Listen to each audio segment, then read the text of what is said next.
Coach Tony Holler, it's already a pleasure and a privilege to welcome you as my guest today on Home Court Health. As I was telling you before we got started just now, I consider it a very fortunate and fateful day when the very best of social media is revealed through circulation of great wisdom. And it is a tool like anything else, and we can fumble with these tools and we can destroy things with these tools. And then when I encounter something that really makes me think, and especially think differently, I can't help but lean into that. And I'm going to be sharing this clip with as many people as I can, if I haven't already.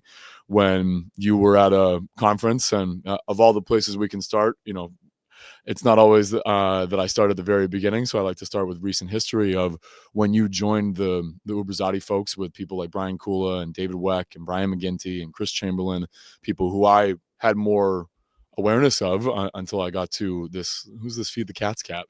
Uh, I'm curious what makes an older coach. I know you're in your 60s, and thankfully your energy is great. And I've heard you say that you feel, fit as a flea, and every day you're showing up with tremendous vitality, and that is very much contagious. Uh, but if you can give, by way of introduction, a snapshot into the evolution that brought you to challenge the interpretation of the great Vince Lombardi when he said, "Fatigue makes cowards of us all." I mean, that audacity alone, Coach, makes most people are unwilling to do that. I mean, and such is the nature of words. I mean, they really do. I'm very passionate about the alchemy, the mastery of words, because I only know two languages, Coach, and I know them fluently: English and profanity. And that's about it. So I do my best to master the English language, and still, how you encode messages to people is totally different than how they decode them for themselves. So, what were how have you developed your own discernment when you think of something like "fatigue makes cowards of us all" to have a totally different interpretation than most people do? So, with that, welcome, Coach. Thank you. Well, yeah, I mean, I've been an observer and critic of coaches since the day I was born. I, I tell people my dad was a basketball coach and in high school and college for 47 years, and people I don't think really grasp what that means. He was a basketball coach in the Midwest, starting in 1958. If you've ever seen Hoosiers, Yeah, I almost watched it again last night in anticipation of this. I've seen it half a dozen times. he played at for the Decatur Running Reds, who had a bigger gymnasium than the University of Illinois had. They had literally, like in Hoosiers, the guy Gene Hackman, Norman Dale in the movie, wore a tie to practice, which really didn't happen. But my dad's coach really did. He really did wear a tie to practice every day, and so my dad, being as a 22-year-old young guy, a head basketball coach in the Midwest. He was probably the most recognizable man in town his entire 47-year career. He wasn't just, like coaching some little league ball or something like that. It was like basketball was different in the Midwest back in the 50s, 60s, 70s. And so I was just consumed by being his right-hand man. I was his firstborn. I was born when he was 23. And so I think he critiqued coaches and teachers, and I kind of had. And so as a student, I critiqued my teachers more than I learned from them. I was looking at ways that they did things. I was probably a hard kid to coach because I critiqued my coaches. I second guessed them in my mind all the time, and I think all that stuff led to a different way of thinking. You mentioned Lombardi. Here I am as a fifth grade student. And in those times when there was like 10 minutes of free time, I was reading Run to Daylight by Vince Lombardi. I was reading Instant Replay by Jerry Kramer. I was reading, probably shouldn't have been, but the Connie Hawkins book, Foul. I was reading the Wilt book, all kinds of crazy, like weird things I probably shouldn't have been learning about, but I was learning constantly about that sports stuff. And so being an avid reader, I developed my own ideas.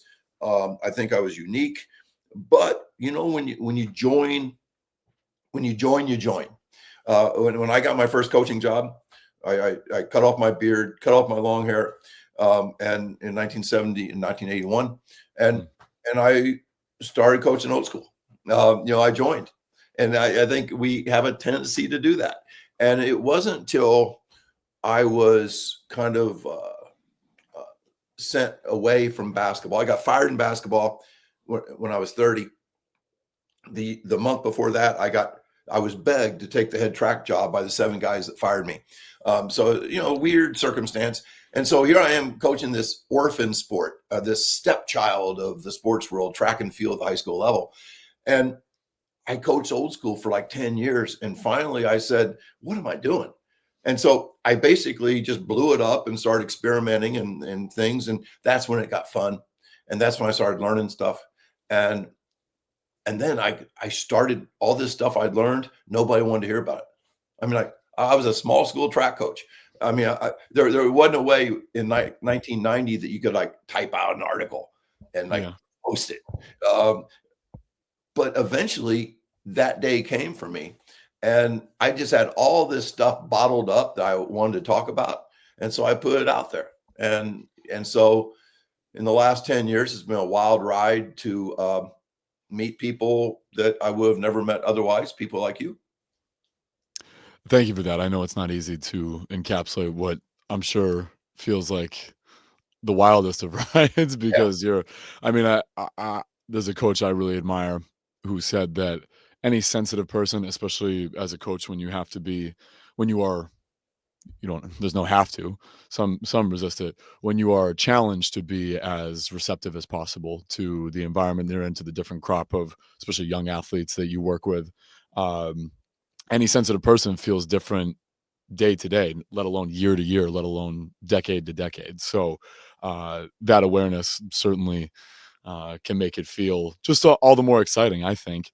And a couple of things I picked up on just from that introduction. You mentioned how significant basketball culture was, especially where you and in the geography of Illinois. Where was it that your father grew up, and where is it that you grew up? very Midwest, or I'm sorry, very much central Illinois, Okay. uh, like like small town. My dad started off at a school of 120 kids, then 200 kids, then 600 kids, then 800 kids, then 1,400 kids. Then he went to the college level, and so it was like that's what coaches used to do back then. Hmm. The good coaches Right. wanted to be the head coach. They didn't want to be like, the freshman coach at a big school. No, Yeah. they wanted to be the head guy. And so he just kind of climbed. And of course, it also helped that even the smartest of women, like my mom was a valedictorian of her high school class, but she never worked. She just was a mother. And that's what smart women did back then. So my dad was able to move Yeah. from town to town. So all those things played into it. Okay. And I bring that up in the context of, and this is why I was part of why I was so looking forward to speaking with you, because of you are one of these, and not to, I'm not saying you're an old timer, but you have some years on me, and that's valuable, especially in this industry where now people fixate on what is done at the professional level Mhm. and use that as probably a reverse pyramid, right? In terms of what you think foundations should be. And when I think of basketball, and I have love for basketball, it was never a core sport of mine. But I'm curious, basketball culture, as you said, and when your dad was coaching, and then later when you were coming up, but especially for your dad when he was making his bones in that world of coaching. Uh, how would you describe what you learned from him about basketball culture then? Because it's not like the NBA was huge. It's not like people were obsessed with superstars the way that they are now. And yet, basketball is very much a Midwest sport. I mean, I liken it more to baseball, and we'll give some love to football. I mean, thanks to you, I did pick up the perfect pass and basically read that on 2 legs of a flight, and because it reads so seamlessly, and it's such a great narrative, and you're a Hal Mummy in your own right, I would say, and we'll talk exactly about what that means. But yeah, if you don't mind, your own description of basketball culture in the heart of the 20th century and maybe where we are now. Well, I think it's important you mentioned, the dominance of elite professional and college thought these days. Yeah. One of the biggest problems young coaches have is they go to the top of the pyramid to learn. They go, football coaches try to copy Nick Saban, like I, as a basketball coach, I try to copy Bob Knight and Mike Krzyzewski. Um, and those guys are like reality TV stars. They do not. Yeah. They make fun of us for being developmental coaches, and I'm like, maybe you should develop athletes too. And so what happens is people copy and paste these programs by people who have incredible advantages due to recruiting and so forth. Whereas if you go back to my dad's first job, where there were 60 boys in high school, and you had to find 12 of them that could play. Uh, and better yet, how about they play 11-man football? You're going to have to, you might have a 160-pound lineman, and you got to teach that kid the skills required. I just love the idea that we can teach skills, and that's one of the things that my dad was big on. He was big on. I hate fundamentals are overused. The word fundamentals, but he literally taught kids who couldn't dribble to dribble, kids that could not shoot to shoot, and those things are, you don't learn those things from Bob Knight, because he recruited guys that were already shooters. Now he had brilliant. I love Bob Knight, and he had brilliant coaching instincts. The best coach of coaches I've ever seen was Bob Knight. I spent 30 Really? hours over 4 days with him. Really? I Well, took 50 pages of notes. I hung on every word. All the stuff that defined him later in his career as being the monster that he became, I never saw. I just saw the most brilliant teacher and coach I've ever seen. And as you know, those things are transferable to other sports. Now, eventually, I became more aware of, you don't want to copy and paste everything. You've got to experiment, you got to evolve, and you got to become your own person, because, I think every coach says you got to become yourself. And it takes years and years to do that. But when I think back at my dad coaching football, basketball, and track at a school of 120 kids, 60 boys, I just can't imagine all the things he would have learned. And even though he came from a great coach, he came from a great college baseball and basketball program. The stuff you learn when you're driving the car is totally different than what you observe as an athlete. And I don't know ever. I was just thinking, my dad's gone now. He died last year at the age of 88. I would love to read a book about what he learned in his first 2 years of coaching. That book should be the book that everybody wants to read, not Nick Saban's book about having 80 NFL players on his roster and going 9-12-2 and win the national championship. It is the development of athletes that is, to me, really exciting. And I'm deeply aligned with you. I'll give a quick shout out to Dave Anderson, another phenomenal top flight coach who was gracious enough to accept my invitation for a podcast. And he's the tennis director and developmental director of an absolutely world-class club in the Dallas-Fort Worth area. And he refers to that, I mean, within 30 seconds of speaking with each other, he said, Tom, this is the noble profession of coaching developmentally. And, when I think of, you just talking about your dad teaching someone who, maybe didn't even know that they had 10 fingers to dribble, that it's such a win. And I mean, it's one of my greatest pursuits right now, is because I teach tennis to 5-year-olds and 75-year-olds of various skills. And as you can imagine, it's that's a wide range of communication, how you speak to the ego of an adult who doesn't like to look foolish and make mistakes, and maybe they think their game is already perfect. One of the great cliches in the world of tennis coaching is people say, take my money, don't touch my strokes. They they basically just want to, go out. Sometimes they do. Some people just want to have a hit and giggle, and that's fine.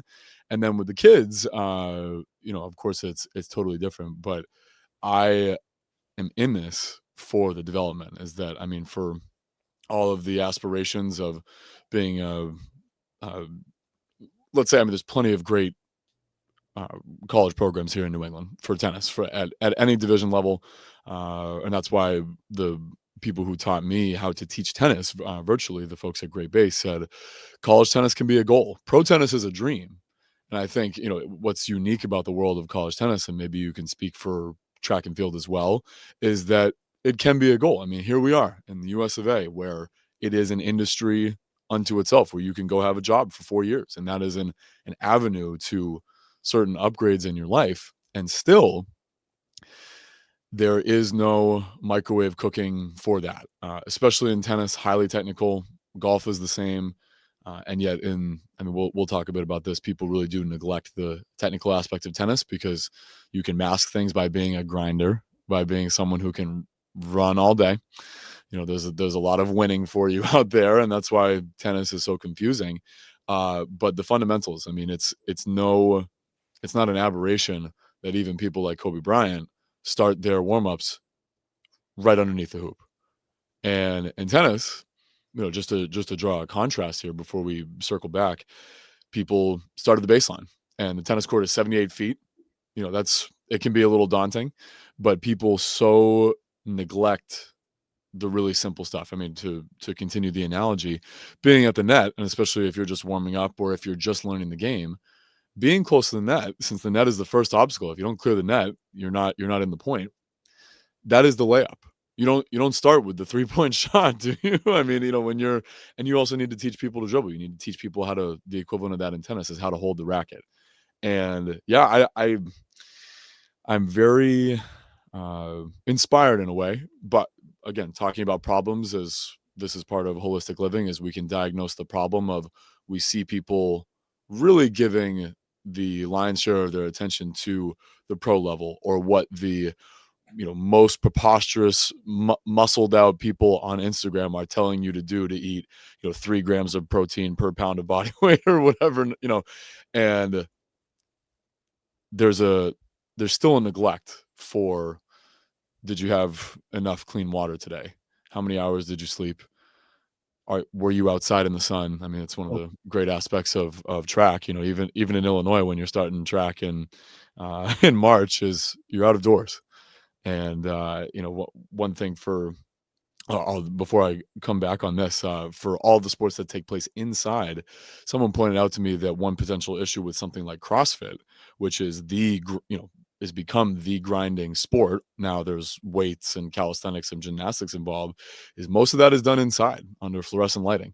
And for as much as that community is committed to broader boundaries of health, I see some issues there. And so I'm all for people running around having fun in the sun.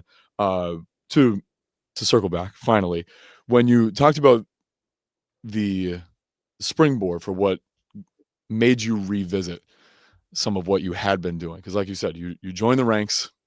Most of your conditioning is what has already been done, and whether you were conscious of it or not, and I think most of it is unconscious until we visit it with our conscious mind. Do you have a particular moment or experience that, I refer to them as portals, something that transported you into a new endeavor or pursuit or a paradigm shift? Yeah, I use the word epiphany because Oh, good. it's a great word, isn't it? Mm. The 4 things happened like at the same time for me. I'd had reasonable success as a track coach. We'd won a state championship, but in in 1998, I had the #1 team in the state, and we failed at the state meet because we were like middle distance guys, and we kind of melted in the sun, and we got beat by a team that had no entries in the distance events. No, all they did was sprint and jump. And I'm like, gosh, for a 2-day state track meet, I wish I had sprinters and jumpers. And I kind of like wrote it off a little bit, like, well, they're African American and they're genetically good at sprinting and jumping. And I kind of thought, like, gosh, I want to be a sprint and jump coach instead of this middle distance guy or whatever. So that happened. And then Don Beebe, a famous wide receiver for the Buffalo Bills, who had played basketball for my dad, wanted to come and do a speed camp for me, and he wanted to charge $10K. Yeah, I heard you. I almost fell over in my seat when I heard you tell that story. Like 3 hours for 10,000. And so long story short, I ran my first speed camp. that summer and charge $20 a kid. And so I'm like, Don Beebe might be faster than I could ever imagine being myself. But, that doesn't mean that my brain cannot teach speed as well as he can. So I kind of went through this. Number 3, my son Alec, who could dunk a basketball with 2 hands at the age of 14, said he wasn't going to run track because track sucks. And I'm like, that's just more fuel that says I've got to change what I'm doing here, or I'm going to be missing the athletes that are critical to be a successful track coach. No matter what sport you coach, you have to have athletes. And if you're running off athletes, it's like having a zoo, a beautiful zoo without good animals. It's not a good zoo. I don't care how well you build the cage. If you don't have a great tiger in there, then it's not a good zoo.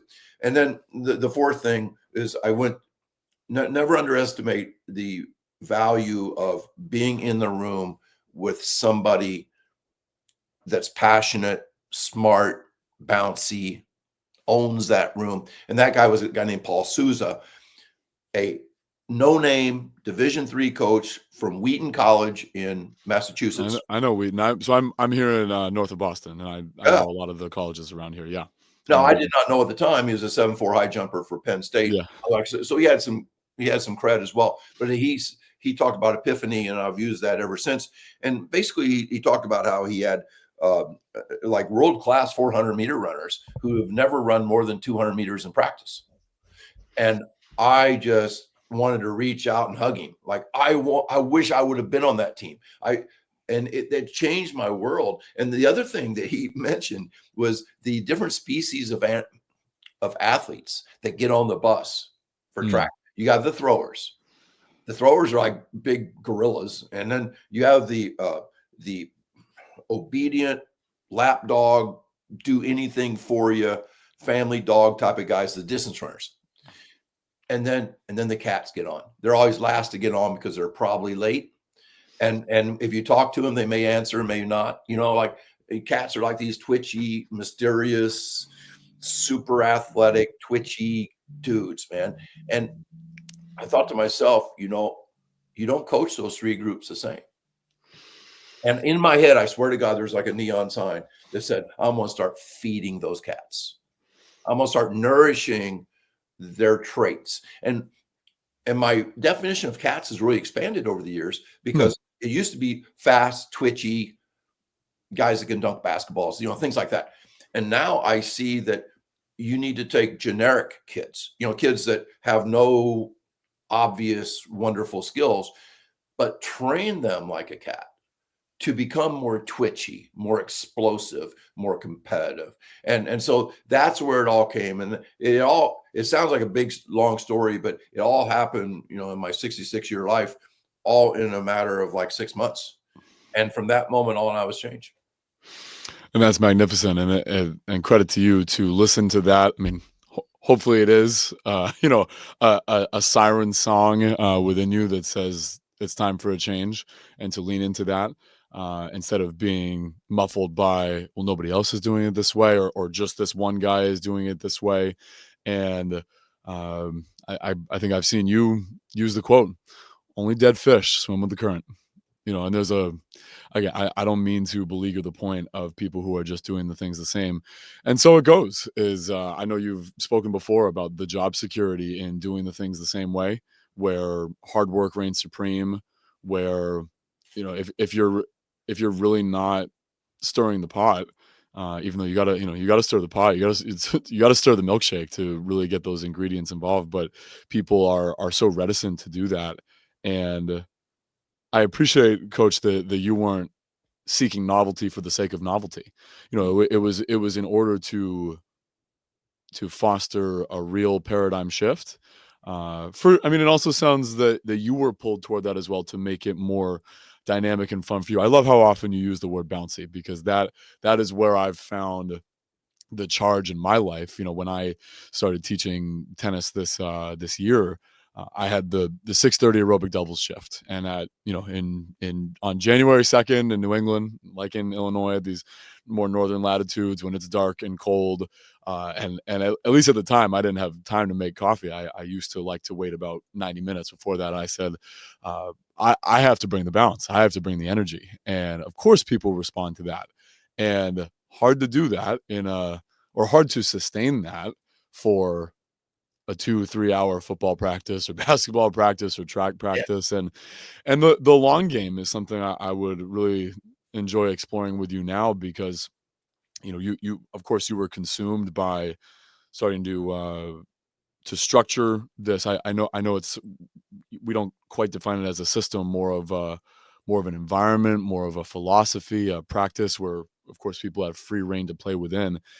I If you're willing and able to expound upon your philosophy around how this helps cultivate the long game for coaches, that the sustainability, that the battery can stay charged with this new mentality of less is more, of we're going to focus on speed. And just as one anecdote to support this, I was helping my wife with something last night, and we were listening to one of your interviews, and I think it was you and Zach. Is it Decant Yeah. over at TCU? Yeah, and she's a great simplifier. She's a water treatment engineer, chemical engineer background, and loves to simplify in a good way, not in a, just to make it sort of precursory, to make it helpful and digestible. And she just said, sprinting's the most fun.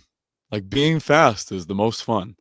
And so I can tell that the fun factor is there for you, and that certainly helps keep the energy bouncy, and levity is such a big part of that. But what's been your experience, how your energy and vitality has changed when you pivoted to feeding the cats? Because they don't, I mean, they need some food, but you don't need to be feeding them, constantly for 3 hours. For sure. First of all, the joy thing. I do. I have 4 grandkids Oh, between 4 and 7, blessing. and they are absolutely beautiful natural sprinters. And when they sprint, they're joyful. And when you gamify sprinting, which is as easy as I'm going to time you, That's right. it doubles the joy. And when they race, win or lose, they're Wh- joyful. I was going to say, what is that factor? Because you've spoken about that at your practices as well. I would venture to guess that the prevailing assumption by most people is competition makes people fearful, tense. That it makes everything I'm bad if I lose, I'm good if I win type structure. It's not been your experience. No, as a matter of fact, I think it might be, I'm not positive about this, but it might be specific to cats. That cats are really competitive. I What? sometimes I love if you want to be a happy coach, coach distance runners. It's like coaching a group of family dogs, and Yeah. dogs in a good way. Yeah. Yeah. I'm talking about like a golden retriever type of, like lovable. That you tell them to run 5 miles, they'll come back panting and say, "Now what?" Yeah. Now you tell a cat to go run 5 miles, they'll lay down and sleep, or they'll look at the side eye you and like, Yeah. you gotta be shitting me, right? So anyway, sometimes I have to tell distance kids that you just ran 4 laps and you wouldn't be able to tell me if you passed anybody or not. You looked at your watch 38 times during your race. You are not competitive. Whereas cats sometimes get second in a race and they might get disqualified for swearing. I mean, like they are so crazy. But what I have found is that true athletes, and if you are not the type of athlete that loves to race, win or lose, you are probably not an athlete. You probably need to go play music or something. There's other great things out there that are not as competitive as sprinting. Sprinting is highly competitive.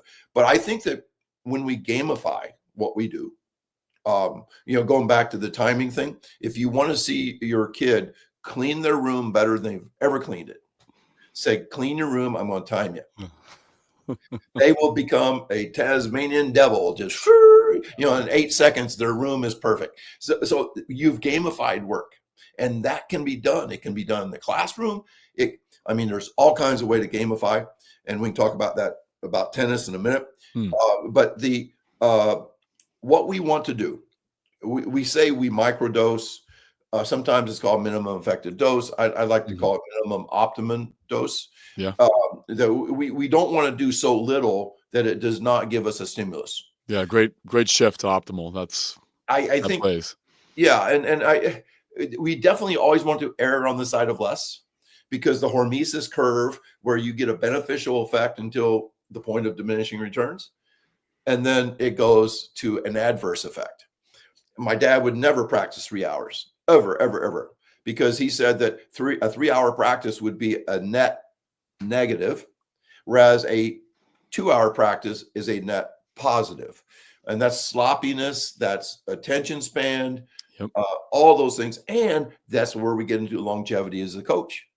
That that if you make, and this is a huge part of Feed the Cats, if you make practice the best part of a kid's day, understanding that kids are good at what they like, all even the bad kids are good at what they like, and they're obsessed with what they love.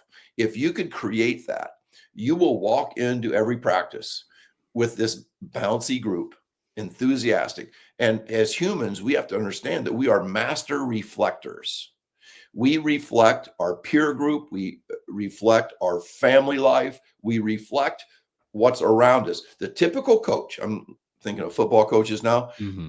that scream and cuss and for effort, push, physical punishment. I mean, they are just a raving maniac jerk for 3 hours.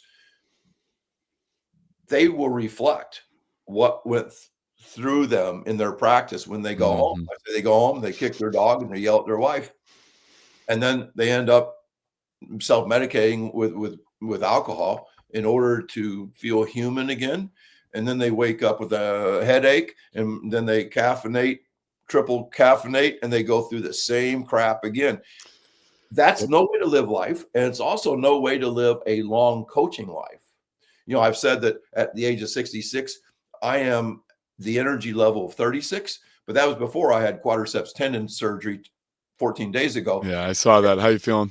I feel like an 86-year-old man. I take like 3-inch steps.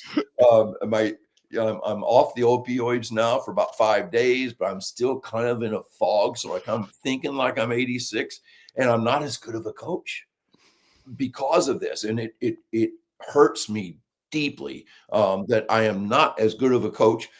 I want to be, but I just understand how important that energy and vitality is.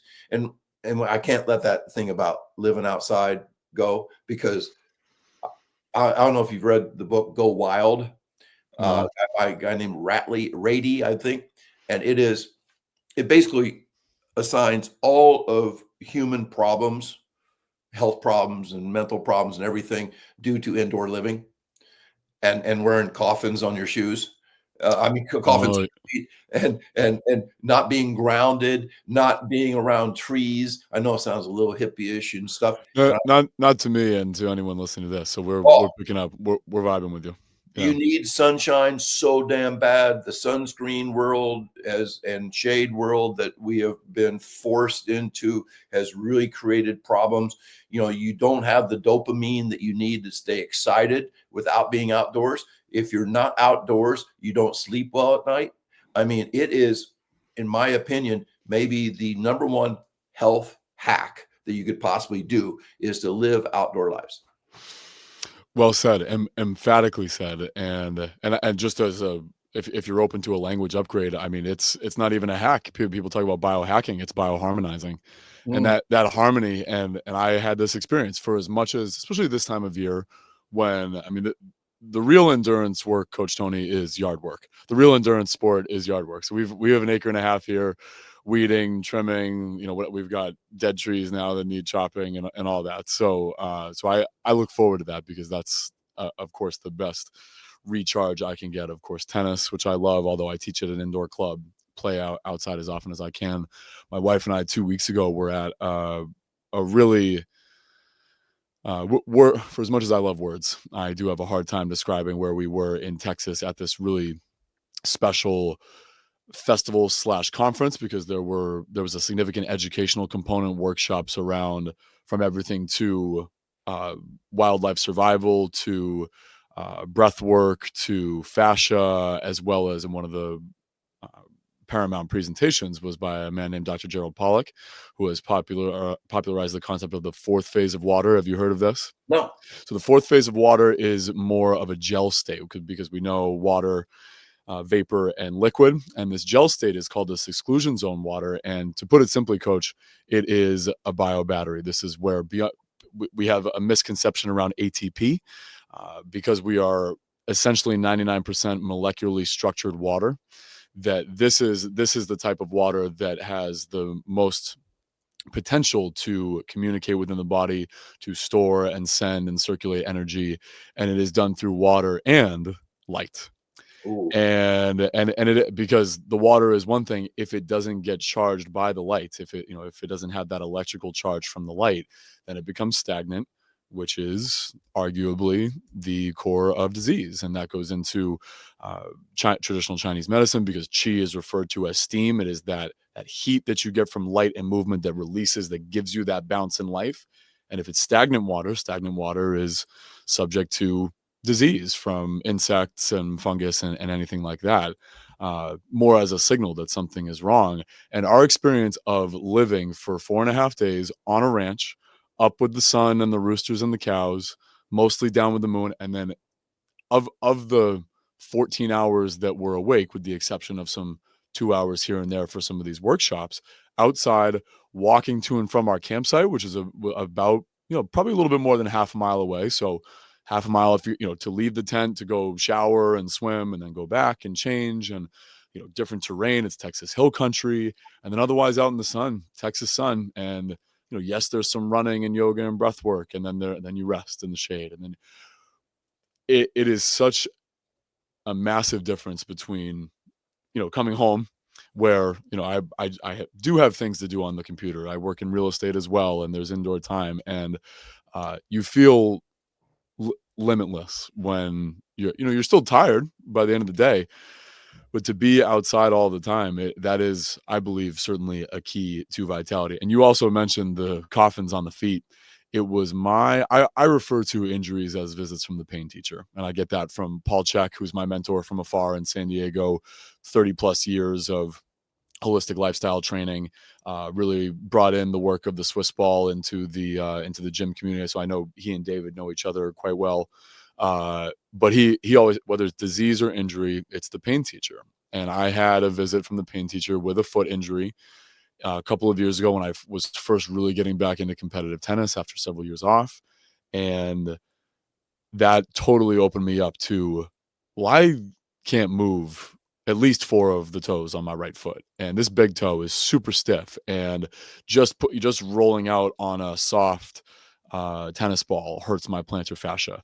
And I'm keen to hear what your own experience has been incorporating the feet, thanks to someone like Chris Korfus, who I'll be sharing his work, because I've loved and seen great strides incorporating his ISO work around the feet, and then Brian McGinty's work keeping the feet as springy and dynamic as possible. How have you circulated that into Feed the Cats, or even just how you coach cues when it comes to those two things that we live our lives on and are constantly touching the ground, and yet are so often neglected and weakened by just our lifestyle and what people think is, oh, those shoes are cool. It's not cool if you're hurting, and it's not cool if they keep you slow. So if you're willing, say some words for the feet. Um, Probably the easiest is go barefoot as much as you can. I've never been. I've been to Chris Corfus's house maybe 200 times. He works in his basement. I've never seen him wear shoes indoors or socks. He's always barefoot. Yep. And I think that the barefoot's important. I was just talking with a really smart guy online today. Social media has given us access to really smart people. Yeah. I mean, most of it's like Nazi porn stuff, but but if you're smart, you can get some really good stuff on Twitter. Yes. But anyway, a guy was giving me a full lecture. Probably took him 10 minutes on grounding. Literally getting your feet on dirt. That grounding is so important. And for like my injury, like for rehab, Absolutely. there was a football game where they were showing warm-ups, Tampa Bay Buccaneers big burly offensive linemen, and they're standing around in a circle barefoot, and they say, why are they rubbing their beard?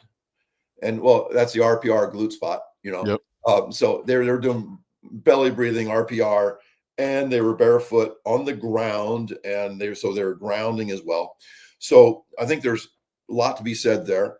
Last week I bought all my best runners spike balls. The hard plastic spike balls that you roll your feet on. We're trying to regain life in our feet by doing that.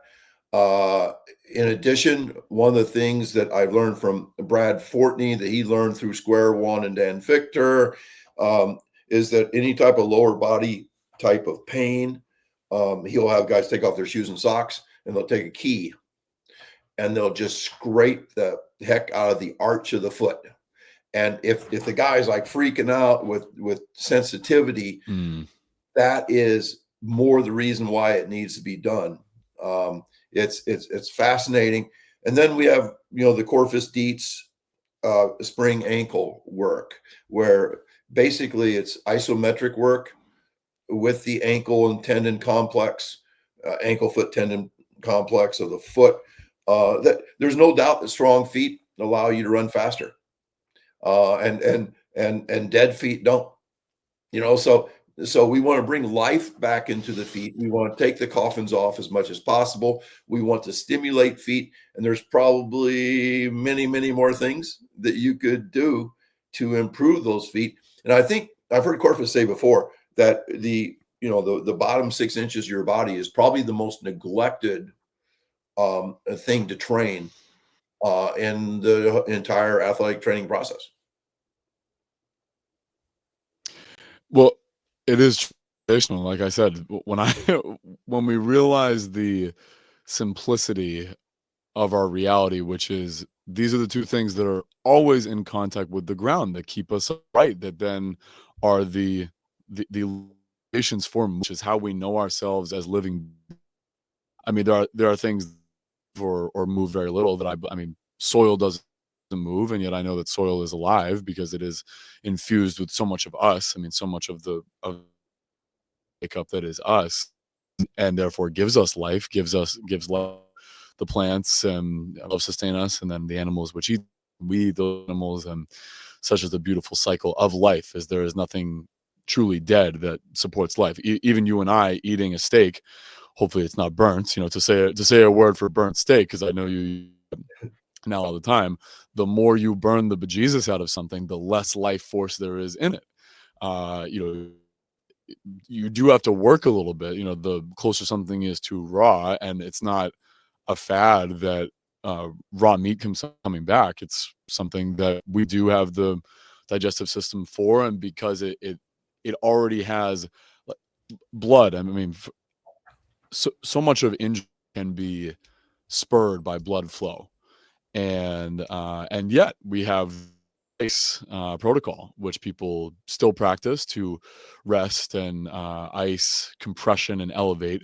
Thankfully, I encountered a woman who has been a phenomenal teacher to me in the world of fascia, and method has much more to do with and blood flow, and yeah, doing something to stimulate not the blood, because there's an electrical charge to blood, and if you can get some sort of response from your body, especially something, we are ground up beings, then that can definitely create a new circuitry of awareness. That when I started living with my feet, as it sounds, it has just opened up more options for my awareness. And especially that, especially the big toe and glute relationship, is if I'm skipping rope, if I'm doing box jumps, if I'm bounding, anything like that, and I can my 4 foot, but if I'm not feeling a pretty relationship between my big toe action and my glute, I say, okay, I have to regroup. I might just be tired. And it's perfectly all right to admit that you're tired, because that is usually when the nasty stuff happens. And so it goes. I had people, like I mentioned, Paul Chek, who told me, similar to atomic principles of, if you cannot improve on your last 1%, you have no business getting after it in the gym. And it was Paul Chek as well who popularized the concept of working in. Everyone is obsessed with working out. What, are you going to work out today? And some of the greatest strides in my athletic performance in the last couple of years have been taking days to work in, which is getting 15 minutes of my Tai Chi Qigong practice in on my grass, sun, at sunrise, at sunset, in the middle of the day.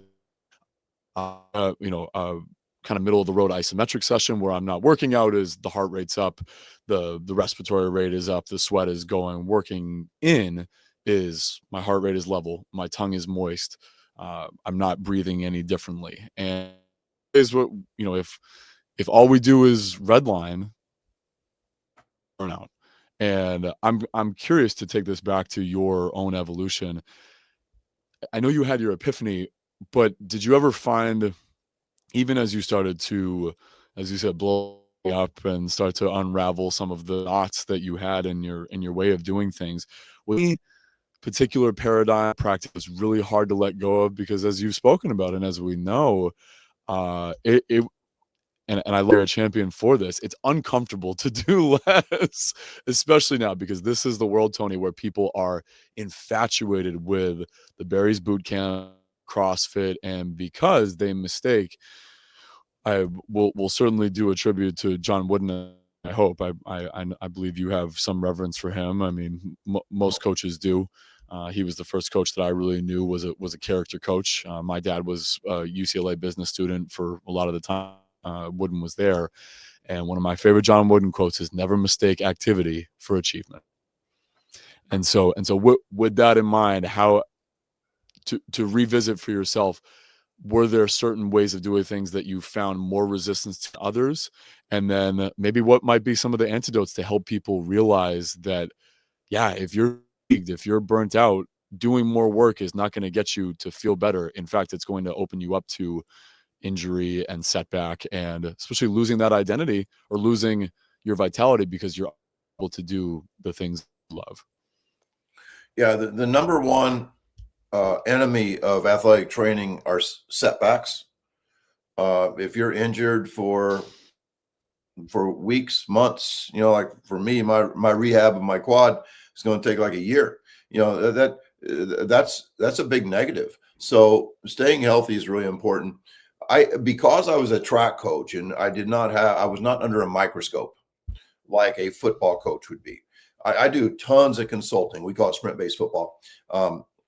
Tons of consulting with football coaches that are starting to change the way they do things.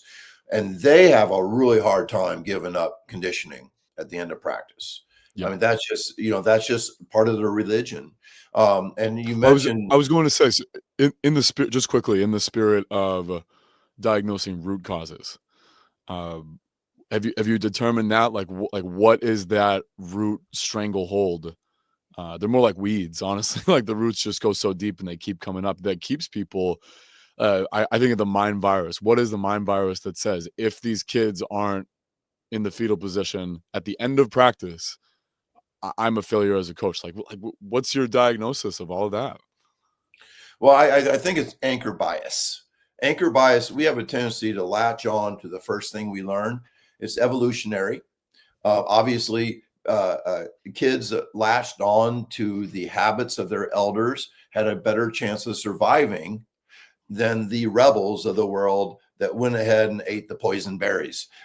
So we have this anchor bias. Now, anchor bias can work in reverse. Like if you are brought up by addicts and abusers, we all know that becomes us as well. You know, I mean, it's hard to escape that. Mhm. So what happens is these guys had gone through years and years of that being the norm, where we are going to work ourselves to death. My dad, I quote him all the time, and he's probably mad that I keep saying this, but he used to say, "We're going to work so hard that the games are easy." Mhm. And I am just the opposite. One of my 10 commandments is let the games be hard. There's magic in games. But a football coach will argue back and say, well, if we've never done 30 minutes when the tank is empty, how will they get fight through that fourth quarter. And I try to respond by saying, well, the cost of doing that to your kids all week will take away from the currency of performance, which is energy. Energy is the currency of performance. And you can get like mentally, woo, it's game day, bang your head against the locker and jump up and down and chant and all those things, and still be low energy. And Those are energy leaks anyway. I mean, sure, you should stay quiet in the locker room. You should be belly breathing. You should whisper instead of talk. You should walk out. You shouldn't be sprinting out through the cheerleaders and all that. You should walk out. Everything is about energy conservation. Your warm-up should be 25 minutes, not an hour and 25 minutes. yeah. All those things are just crazy. Yeah. And so the difference is this. First of all, if you stop burning the steak every day, you enter the game with that high currency for performance. Next, your practices become, instead of miserable crap, the hell you have to get through to play in the game, which was always my experience. Instead, it is a joyful, bouncy practice. And I think that love of sport, like if you're a football player, 98% of your football life is practice. 2%'s games. If that's the only time you have fun and you're going to lose half of them, what's the use? So if you could gamify practice and make practice valuable and short and make a profit every day, you'll never go broke, get 1% better every day. And like James Clear says, after 1 year, you're 37 times the man that you once were. Mm-hmm. So if you're bench pressing and you add 1 pound to the bench every day, you'll be a world champion after 1 year. Yep. I mean, like those are things that we need to think about. And what happens is this: in the fourth quarter, a team that has not done tons of conditioning is tired. There's no question. But tired does not mean poor performing. If you love the game, you're competitive, you can still compete while tired. There's magic in games.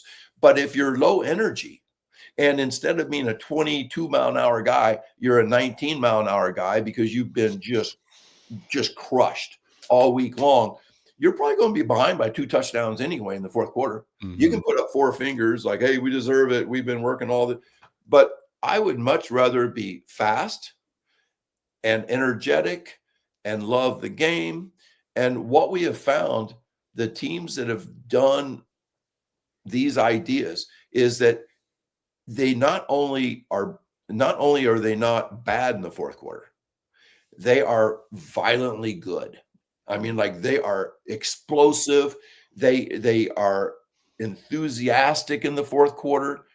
I tell the story all the time. I had a coach say that, hey, we never practice more than 90 minutes, no conditioning. We sleep in on weekends. We don't bring them in. I had a running back last night, 33 carries, 330 yards. And I like, okay. But I bet he was tired in the fourth quarter. He goes, Coach, he was tired. But, and this gives me chills, there's nothing I could have done during the week that would have made him fresh. Nothing. So he's saying, let the game be hard. Let the game be hard. And it's the metaphor of track and field. I don't know if you're aware of the 400 meters. I am, yes. Then there's nothing I can do that will make the final segment of the 400 easy. Nothing. My distance runners that can run, I have a guy that's going to run a 410 mile in May, a 410 mile. And he'll go out and run a 51 in the 4x4 and will feel like he's going to throw up afterwards. There is no conditioning out there that does not, it's going to hurt. But yet, you know who deals really well with hurt and who will fight through hurt? People who love what they're doing. Love is the strongest drug out there. And so it's so hard for football coaches. It wasn't hard for me to give up anything in track and field. But for football coaches, job security, they tell me that they can go 2-7 and keep their job if people think they're the hardest working coach. But they're afraid that if they go 7-2, giving their kids a day off once in a while and not running them gassers, they'll get fired because those 2 losses were because they were too soft. So it is a weird, I think it's American, maybe, I don't know, or maybe it's masculine. I don't know where it all comes from. Yeah. Maybe it's anchor bias, but there is a religious component to working harder than you should work. And I believe you've spoken about it before. I mean, the military is very much an extension of religious thinking to subjugate your own sense of morality or obligation or true love in favor of the hierarchy. And I mean, very much so. Just from an outsider's perspective, there is nothing attractive to me to have another man who, no matter his badge or rank, is not able to dictate my morality, to kill, to do anything like that. And then, whatever, to expand that to just the football field of head coach, assistant coach, receivers coach, whatever, for them to break people down in the spirit of it's just hard to do. It's a very confusing language of love to say I'm going to break you down to build you up. And part of why I think a big reason why I'm so magnetized by your how you show up in the world, coach, is that I can tell that you're doing a labor of love, and a labor of love is always worth doing. Is it makes you feel like you're not working for a living, you're playing for a living when you can really be in that space of and there's all different forms of love. There is still tough love, and so I'm curious how. First of all, how do you define your sense of love? I mean, what is the why behind your vivacious approach to what you do? And then, because I mean, I'm keen to get a peek behind the curtain in terms of how you operate with, I mean, one of the most misunderstood words is culture. In terms of it, just like system is people don't always necessarily know exactly what that means, let alone how it gets created. And so, how do you describe your infusion of love into a place where you still need discipline? I know you've said the type of fun that you have is not without standards, and it's not without some sort of structure, and yet like something I'm always back and forth about in the tennis world is for some of the really unruly and just to say for my context, I'm not yet, although we're working on plans to create this environment. It's not a developmental club. It's a family club.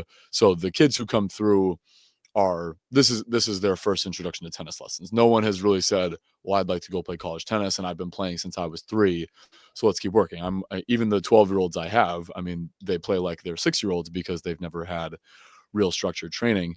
And then even when I did summer camps last summer, and you get kids who really don't give a darn, and it shows. My conditioning is okay. You threw your racket or you wailed that ball, 50 yards past the fence. Now you're going to run laps or you're going to do wall sits. And so, you know, fitness as punishment doesn't really seem to align with my higher standards of coaching anyway. So, uh, if you wouldn't mind just sharing a little bit about how you balance the sense of love and how you infuse that into your practices and your coaching philosophies while still holding people accountable.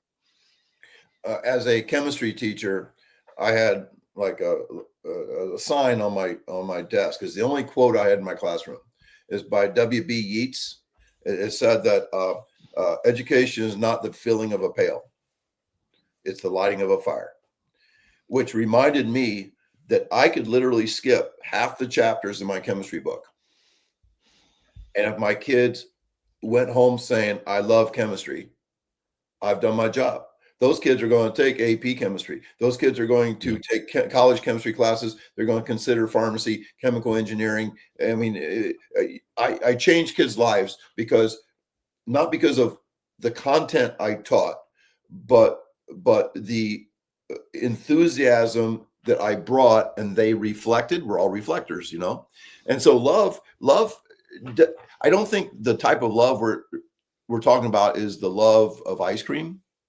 Yeah, that's again just to say a word for words is that at least in our language that I love cats, I love ice cream, I love my wife, I love Yeah. tennis, and it's that one word that can either, it's hard to capture the exact tone and meaning of it. So feel free to drill down on the love that we're talking So, about. so what I see it as it's a love of I love I love a guy named Burnham said that uh, he's a guy that created the lakefront in Chicago and everything. Hmm. He said, Make no small plans because they don't stir a man's blood." And I use the word "stir your blood" a lot. Stir my blood is not that love of ice cream, my love of a pet, a love of a pretty girl. It is a love of doing something big, and I overemphasize. Like nobody gives a rat's ass about my track team, but but to me, but to me, losing our conference meet as I hobbled around last week was absolutely it was like one of the most depressing, terrible things of my coaching life. But that's a part of it. Like if you don't have those moments, then you don't dream of better moments like I will have on a cold, rainy day Thursday at our sectional meet where we qualify for the state meet. So it's not like this flowery unicorn rainbows type of love. It's more like a love of competition and doing things and doing hard things. I mean, even though I preach against burning the stake, I guarantee, we have to do hard things. And we will do those because of love, not because of a top-down military type of situation. I think it's interesting. I mean, in a way, I think all men are drawn in to, Band of Brothers types of, watching that stuff.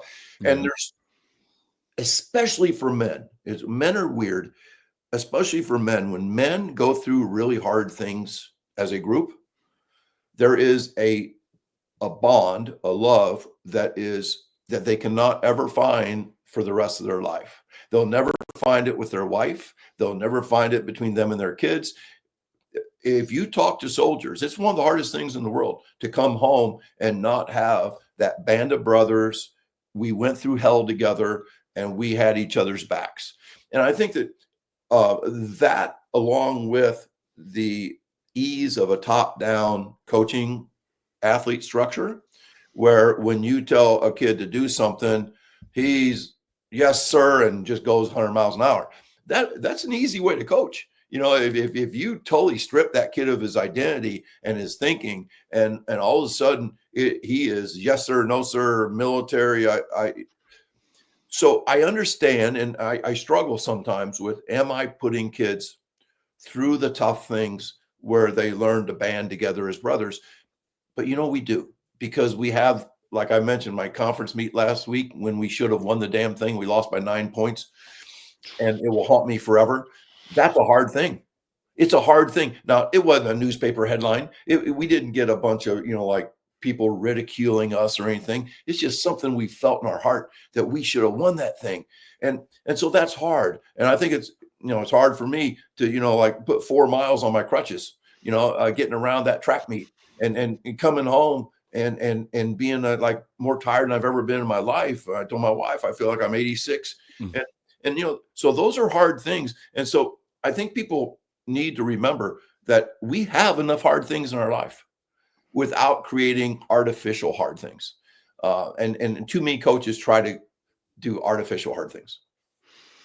Well said. And it brings me back to my own experience playing football. I didn't play football until freshman year of high school, and I went to I mean, I still have a lot of respect for my experience at an all boys Jesuit school in Boston. And that's the only fraternity experience I've ever had was, of course, being around all boys all day. We had female teachers and people on staff, which was fine. It's not like we never saw a woman ever again, but but that experience is, I mean, I grew up on Cape Cod, which is 100 miles from where I went to high school. And so I'd be up at 5:30 in the dark on the bus or in my friend's car at 6, and we were together from 6 a.m. until 8 p.m.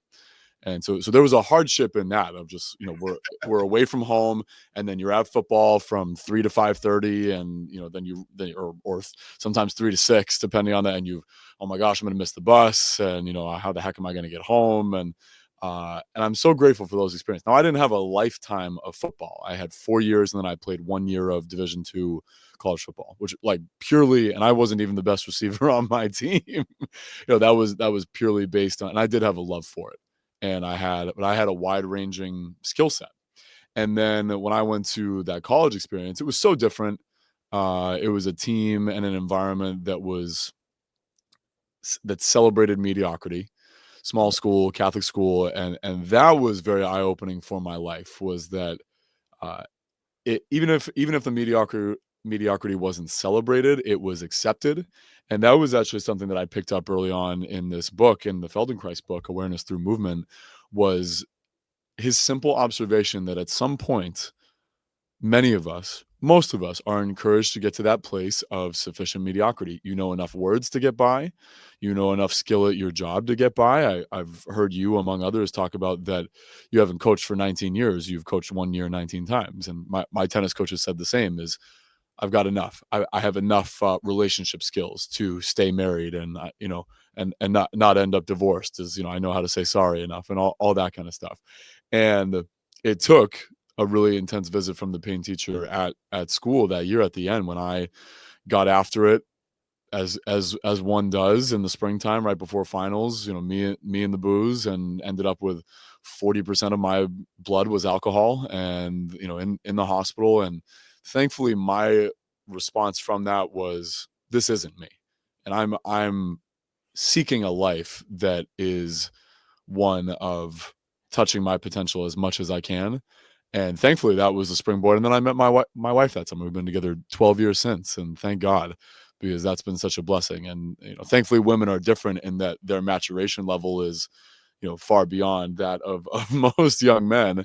And sometimes they pull or they push. They can do both. But all that to say, in terms of the experience, those are my only years really at school. I never had a college experience after that, and 4 years of high school was very much the same. And I am disconcerted, especially my perspective, as coaches from the world of tennis. Even if you're playing doubles, it's a very isolating sport. Even to play high school team tennis, or college team tennis, it's still all on your shoulders at the end of the day, or you and your partner. And that's about it. Is it's hard to cultivate that team aspect. I don't imagine track is too much different. I mean, there is only one winner, and it is the fastest. There is only one winner, and it is the person who threw the farthest. So do you have a team philosophy that helps people stay connected? And I think this is what is so special about being a human being, is that we have the dual experience of, I am supremely myself and an individual, and yet everyone around me is also having a human experience of love, fear, doubt, courage, health, disease, pain, love, all of that. So I mean, yeah, how do you help communicate that to the young people that you see all the time? Well, that is a fraction of what culture is. Culture to me is unwritten rules. It's how we do things. Um, it's it's um, it's teaching without rules and consequences, Mm, which I love. That's why yeah. my parents raised me. There was Really? no rules Okay. and consequences, and I'm not a rule and consequence coach. I don't say if this then that. No, no, I will handle it. My mom didn't have to hit me because she could give me a look. She could give me a look, and because I loved and respected my mother, I didn't want that to happen again. And I think that's what good coaches, or at Hmm. least that's what I want to be as a coach. I want kids, if I give them a look, I want them to feel 1 inch tall. And I Yeah. so our culture, track is so interesting in the fact that it is a spotlight sport. Hmm. There is nothing that let's just say that, let's take a football player in Texas, is playing in front of 20,000 people on a Friday night lights, and he's good enough playing the basketball team, 5,000 people at the basketball game, and then he goes to a track meet and there's like 38 people in the stands. That kid, when he lines up for the 400 meters, might feel more anxiety than he ever felt under the spotlight of all those people, because you feel so, it's just you in that's your lane, and it's you. You don't know if you will be able to sprint the whole way or not. You might embarrass yourself. You may win. You might lose. And so it it's something we have to deal with all the time. I've had shot putters on a regular basis come over to me and say, "Coach, I threw a PR in warmups." I'm like, "Well, that sucks. I mean, we probably rather do it like in competition. Yeah. What happened? What happened on your real throws?" "Well, coach, I blah blah blah."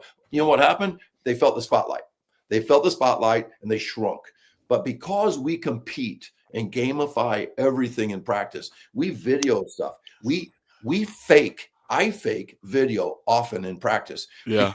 You change a kid's behavior if they think it's going to go out to your 39,000 followers on Twitter. But that is what competition is. And if you are not gamifying practice, if you are just doing things in practice instead of winning and losing, I don't think my kids are highly anxious at meets because they win and lose in practice. And one of the things you'll appreciate this.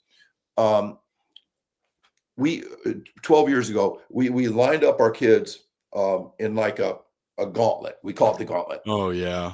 And we will run a 40-yard dash through the gauntlet. And in the 12 years of doing this twice a year, 62% of my kids run faster times they've ever run their life. And the kid, the people are clapping and cheering, and sometimes they make them put their hands up, so they're like running through a tunnel or something. They're just having a good time. And so I bring them over afterwards and explain to them how impactful that was to their performance. And I said, "What made the person run faster?"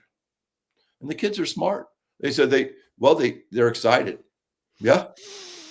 They feel supported. They feel like they have teammates. I go, just imagine if we could recreate just partial effect of this at a track meet for, let's say, our 4x4, at the end of the meet. What if we could just infuse all this enthusiasm and love into our performers? Wouldn't that help them? And they all said, of course. And then, there's like little easy things that this is just general life, religious, whatever, that when you give it away, it comes back. I say my favorite word in the English language is encourage, which means to give courage. When you encourage somebody, you give them courage. It's a beautiful thing. I've had a couple of coaches that have heard me have put that encourage up on their weight room wall. Like if we could encourage each other, and every time you encourage another human being, you're not thinking about yourself. So the spotlight is dimmer on you, which allows you. And of course, we also teach the RPR and breathing and stuff. That it's one of the only ways that we can really slow down our heart rate and become less parasympathetic is through breathing. And so that's really important too. But I love all that stuff. And so much of that stuff I've learned in the last 10 years. And I think I'm going to learn a lot more in the next 10. And thank you for that peek behind the curtain. I mean, that's invaluable. And I also appreciate your awareness around words and also, I mean, the energy that they bring to give someone that gift of courage and love is a boomerang. I mean, so many things truly are to send them out. They come back to you, not with that expectation. We don't give gifts, just to say, okay, now what do you have for me? But it's amazing how much free energy is out there that costs you nothing and then makes such a tremendous difference. And I can't help that. I mean, thankfully it comes naturally for me. Thankfully I have good models out there like yourself to spend that free currency on people, to encourage, to bring enthusiasm. Novak Djokovic, one of my favorite quotes of his is, "It doesn't make sense to be anything other than confident." And I share that with people all the time on the tennis court, because it's not that it's not okay. I mean, we're only human to feel feelings of doubt, that anxiety. I mean, true enough, coach, I have rarely been more tight and have that frenetic nervous energy than lining up for the 4x4. And being the first leg of that, when and my track experience was basically off-season football training. In high school, I'd play football, run track, and then I did tennis in the spring. Until, which we'll talk about in a moment, I had a coach who was, whereas you are a builder of dreams, he was an architect of despair. and ended my, and I mean there were other factors too, but I did not have real track training. Our coach, who was a legendary Massachusetts coach, basically said, you football guys, like, go do your thing. And, we would run around the campus and think we did our track workout for the day. But then to line up for the 4x4 or the 55 or, God forbid, the 200 indoors at Reggie Lewis in Boston, there was a strain there. And part of that was like, yeah, I feel like it's only me. Didn't really have any friendly faces out there supporting me. So I remember that, and I'm sympathetic to that. And my version of the gauntlet was recently I did an adult clinic, and this woman that I sort of know, I mean, I'm pretty green to the club, but I said, I always use the example in tennis of, and I think I got this from Arthur Ashe or Stan Smith, was if I told you to drop hit a ball anywhere in the court, anywhere in the singles doubles court, just so it's in play in the blue, and you get $1 million if you do it, show me how fast you hit it. Because most people try to hit the crap out of the ball and swing as hard as they can when they're in a rally. But thankfully, I had someone who just drop hit it nice and easy. But then I said, okay, now go serve. And serving is one of the most nerve-wracking things that anybody does. And there's probably 12 people in the clinic. And the first rep I had her do it, I say, okay, for $1 million, you don't owe me anything if you miss it, but go ahead and hit it. And it's dead silent, and everyone's watching her. And she hits it and just misses. I said, okay, now everybody clap and cheer for her, like you actually want her to make it in. And sure enough, she nails the next one. And I mean, that was greatly inspired by the gauntlet. Now, the segue that I see us building the bridge toward here of, starting to create a different perspective on how we, without making things tough and think that will make us tougher. I prefer resilience to mental toughness. I think everything that we do, our how robust you are, how vital you are, is how resilient you are. Is sometimes your body does tell you that it's time for a detox. I don't really call it getting sick or being infected or anything like that. Injuries as well. Mostly it's a signal. It's a visit from the pain teacher. How has your approach to cultivating mental resilience, to say when you are up at the line and it is game day? I mean, I think the reason why I see the segue here is that to do that in practice, that competition isn't this thing that only happens on Saturday with everybody and their mother watching, and I only get one run.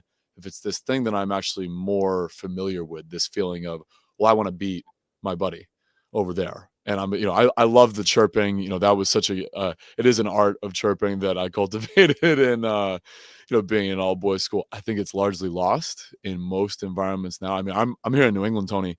We know the kids who did not have their balls busted growing up, because you just say one off the cuff thing oh, that's a nice jacket. I'm pretty sure my sister has that one, and guys like bristle. And it's really an education when you see people who can't dig that. Thankfully, like, maybe those tables are turning a little bit, but yeah, I mean, how have you successfully cultivated a greater discipline around mental resilience without doing it in an environment that is hyper focused on stress? Because that's what I think of what most people is, I want to be under duress to develop mental resilience. And like you said, we do enough hard things, especially for kids, like, they're in their heads enough. And I think part of playing and competing gets you, I say, if you're way into your head, especially on the tennis court, get into your body, shake it out, be loose, like, focus on your process of not, I have to get this serve in to win the point and win the match and do all that. Instead, it's, why not get into my body, make sure my wrist and my forearm and my shoulder are loose so that I can be nice and fluid on this. So, yeah, mental resilience, what comes to mind in terms of how we support that? I think that I go back to the idea of being reflective. Like, people reflect each other. So much. I tell coaches that your team's going to reflect you. I also tell them, though, you're going to reflect your team.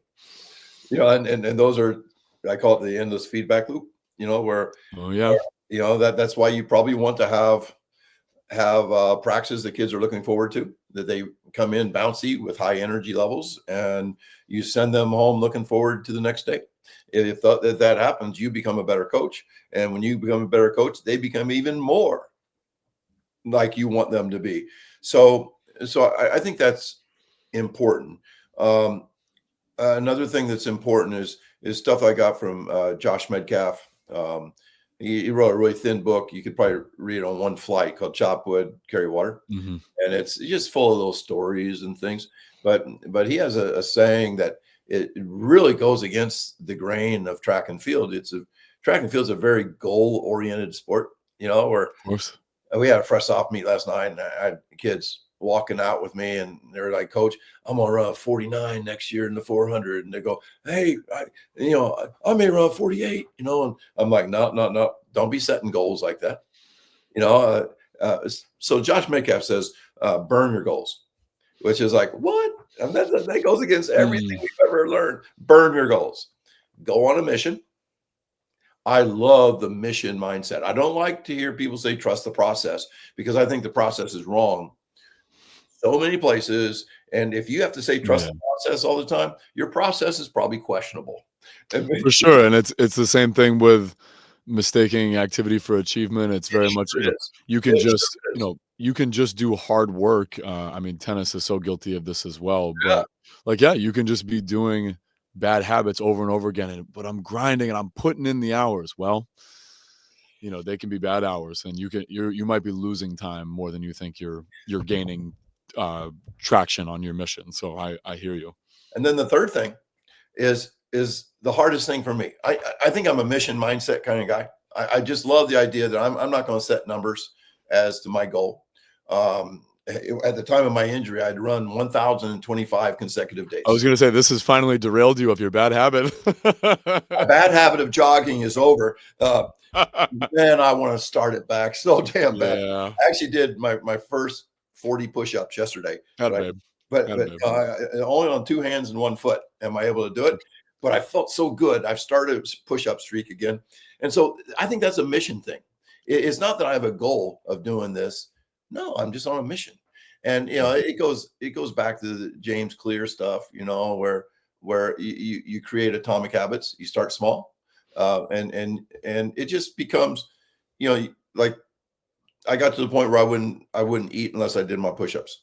So if you attach it, it's kind of like, I don't take a shower unless I brush my teeth. Like there's just little things that For sure. James Clear is able to give us some strategies to create good habits. But the third thing of that burn your goals, go on a mission, is surrender to the results. And both of us just took a deep breath because that's hard, isn't it? Isn't it hard to surrender? Sure is. I mean, I want that championship so bad. Yeah. And then I have to take a deep breath and say, nope, we're on a mission, and we're going to surrender to the results. And what happens with that surrender, and we could go back to the previous things we've talked about, is that it takes some pressure off. That the belief that that you've been on the right mission, that you've trained the right way, and now you're going to let it happen. One of the things I tell my sprinters, I had a guy that was a first year sprinter, and he really showed great skills in practice. Went out the first meet and he sucked, and I said, well, Lavelle, what happened was you're thinking too much and trying too hard. The two curses of athleticism: Yeah. trying too hard and thinking too much. And so I think when you surrender to the results, you solve those two big problems. And he goes, so what should I do instead? I remember he's a really smart kid. And I said, you gotta let it rip. And I love those, let it rip. Yeah. Like 8 letters, 3 words, let it rip. And I That's think that's really, been my mantra for this year, is let it oh, rip, I let it think fly. let it fly, let it rip. Like it's more of an aggressive way to say surrender to the results. Like surrender is kind of like passive, like, oh, I surrender. But Yeah. let it rip is like throwing a punch or something. Yeah, but, like, what it makes me think of, it's probably a Zen koan, or something in the spirit of chop wood, carry water, which is, you can be, you draw that arrow back and the bowstring is taut, and that's everything that goes into, you get to that prep and the work is all there. But then you can be the let it go, let it fly, and you can be the arrow in flight and then become the target as well. Like, at some point you just fly, at some point you just float, and then you'll probably hit something. Maybe it's bullseye. Maybe it's just a hair beyond, and maybe you miss the target and you come in close second. Or maybe it's maybe something was off in that process or in that release. And that's what that makes me think of. But and you it's don't in ju- the zone. I love Yeah, yeah, yeah. the anybody that's ever. I remember in a college basketball game, my first game, my parents ever come see me play. I went like 8 for 8 in the first half. I mean, like not layups either. Like Yeah, yeah. I was making some good damn shots, and I swear to God, the rim was so big that night. I mean, the rim was, and that's what in the zone feels like. For a baseball hitter, it's being able to see the seams, and a fastball doesn't look that fast, you know, and your bat feels big, and you feel strong, and I think that's that let it rip, let it fly.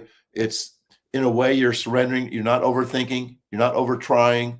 You know, but that's not what we've always been taught. I think we've been taught to try hard and think a lot. Exactly. We exactly have, especially I forget where I was reading that. It was in might have been akin to the inner game of tennis as well, which as we spoke about, that is it's not a tennis book, it's a learning system. It's a different way of looking at, especially as adults, how we might learn new things. And actually, okay, this is and you've been so generous with your time. I want to we'll begin our descent here and make the most of our time, maybe drill into some a little bit more technical things, including vision, because I believe where this came from was Dr. Jacob Lieberman's book, Take Off Your Glasses and See. Have you ever heard of this? No, Oh man, I might have to send this to you, put it on your radar at least. And he talks about, and I was really taken by this because it's dovetailed with the conversation you had with Brent Strickland, I believe is his name, who's a gentleman yes, training out in France, which was yes. superb because European football culture, I mean, and what he's doing thanks to your an extension of your tutelage, I just think it's brilliant. And I'm going to be following up with him because especially scanning the field, bringing in the vision. Track is. I mean, I'll kick this to you, and you can talk about what your thoughts of are, what your thoughts would be for vision and track versus sprinting down the field, tracking a ball over your shoulder, or whatever. Football, of course, a ball in flight. Outfielders, for God's sakes. I mean, I know you said you had some love for baseball growing up. It's so funny that in Little League Baseball, they stick the kids that they think are not athletes in the outfield. And in pro baseball, that's where all the athletes play.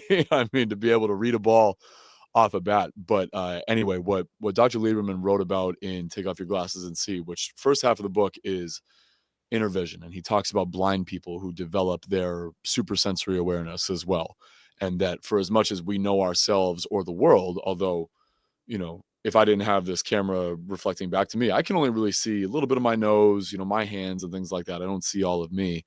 But with the vision aspect, what you just reminded me of was that what, especially in school, the very limiting aspects of school, the one dimensional environment that is most schools. And I was lucky enough for the first couple of years of my schooling life to be homeschooled, which was you wake up, we'll read Harry Potter, do some creative writing, go for a walk outside, go to the Natural History Museum up the street. I mean, such a blessing to have that start there. But the prevailing instruction for the coaches that are teachers is try harder, concentrate harder.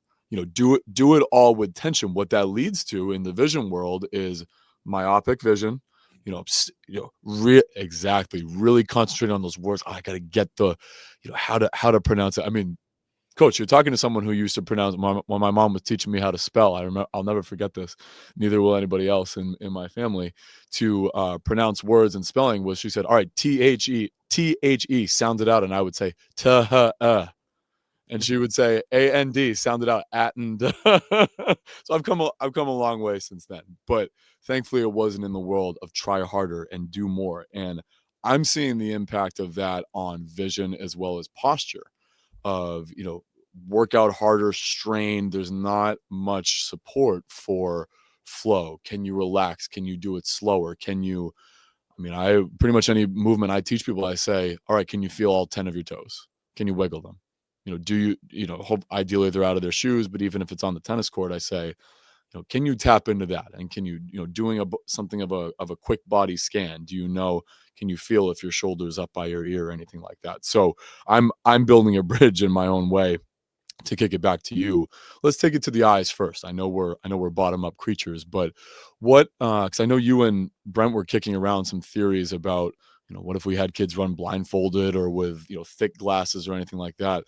where have you gone in your own experiments of bringing in the field of vision? I know I saw a video of you having some kids do the infinity run the other day, which is I dove into that book immediately. I had seen it before, and it's very much aligned with, especially tennis.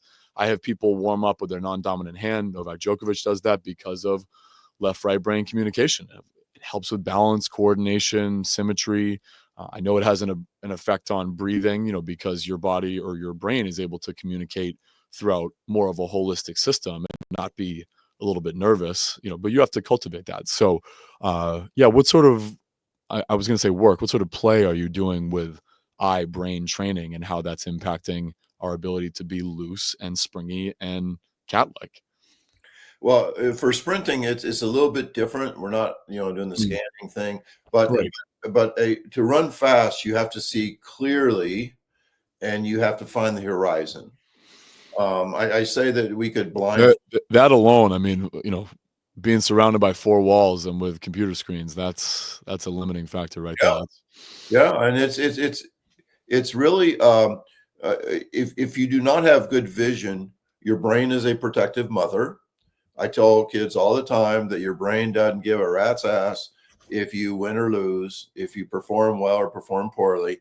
It only cares about protecting you.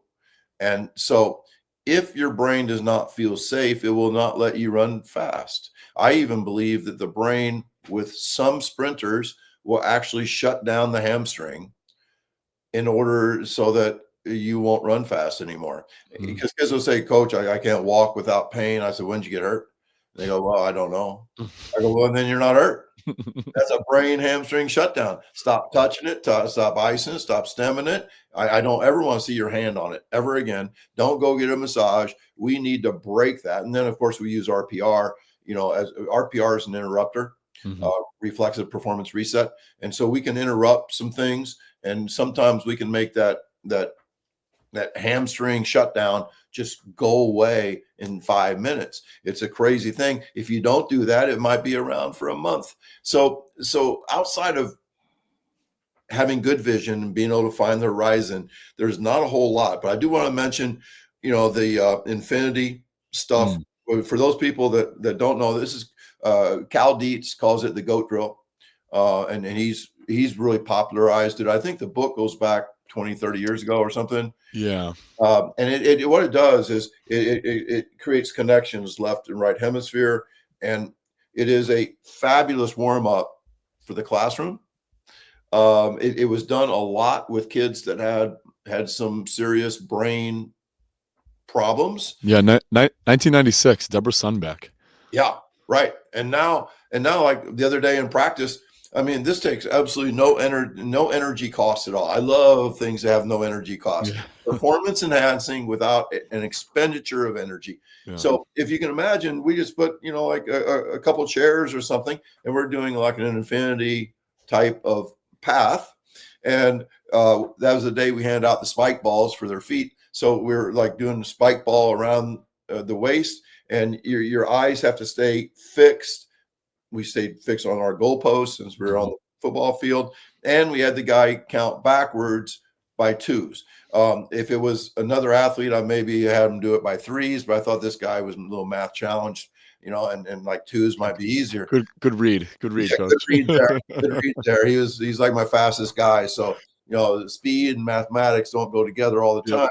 time. So anyway, and then of course you can stop and go the other direction, because whatever direction you go and whatever direction you go around will be the direction that you feel most confident in. Yeah. So by doing it in reverse, and then I've also seen people do a third chair, not in a line, but like in a square.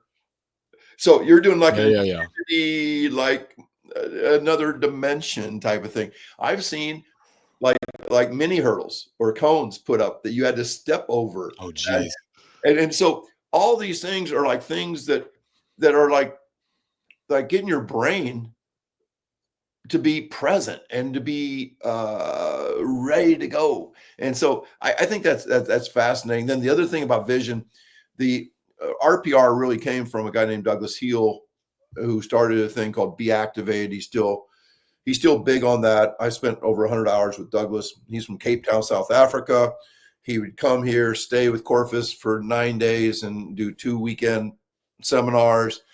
And Douglas would speak barefoot. He was a surfer. He surfed with the sharks, and let's just say he was an interesting cat. Now, but he showed me things, and this sounds crazy as heck.